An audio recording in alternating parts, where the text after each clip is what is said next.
আসসালামু আলাইকুম রহমতুল্লাহ। প্রনাউন্সিয়েশন 4 এই সিরিজে আমরা শিখব যে প্রনাউন্সিয়েশন কিভাবে সুন্দর করে করতে হয়, রাইট?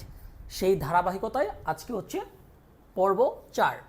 আমরা এই পর্বে শিখব টিইডি টিড অ্যান্ড ডিইডি ডিড। আমরা কিভাবে বলি? আমরা বলি টিইডি ট্যাড, ডিইডি ড্যাড, তাই না? যেমন বলি collected, selected, decided, not like that. So আমরা আজকে সঠিকভাবে উচ্চারণ করা শিখব। কিভাবে?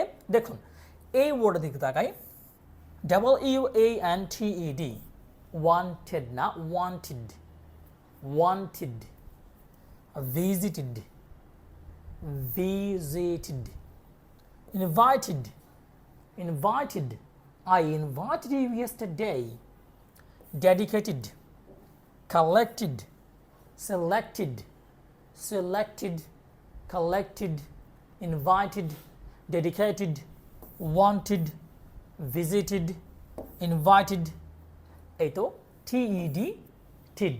অন্যদিকে ডিইডি দিয়ে যদি কোনো শব্দ শেষ হয় তাহলে উচ্চারণ হবে ডিড। যেমন ডিসাইডেড, কি হবে?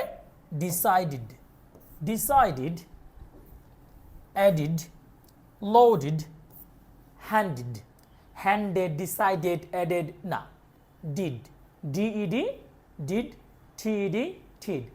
আমরা প্রচুর পরিমাণে ভার্ব পাবো, শব্দ পাবো যেগুলো টিইডি দিয়ে শেষ হবে এবং ডিইডি দিয়ে শেষ হবে। So let's practice. দেখা হচ্ছে পরবর্তী ভিডিওতে। আল্লাহ হাফেজ।